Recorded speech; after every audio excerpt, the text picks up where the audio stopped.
Foot ഇങ്ങനെ rotate ചെയ്യുക. അടുത്തത് നീ റൊട്ടേഷനാണ് ചെയ്യുക. ഓക്കെ,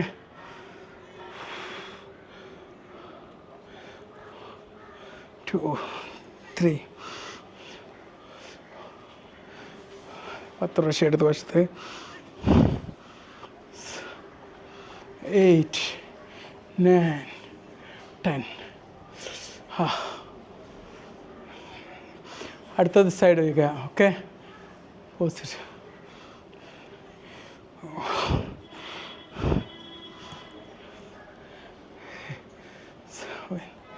8. ഹലോ. അപ്പോൾ ഇങ്ങനെയാണ്, ഇതാണ് രണ്ടാമത് ചെയ്യുന്ന ഒരു എക്സസൈസ് അല്ലേ. രണ്ടോ മൂന്നാമതോ, ഇതിനി 4-ാമത്തെ എക്സസൈസ് നമ്മൾ ഹിപ്പ് റൊട്ടേഷൻ.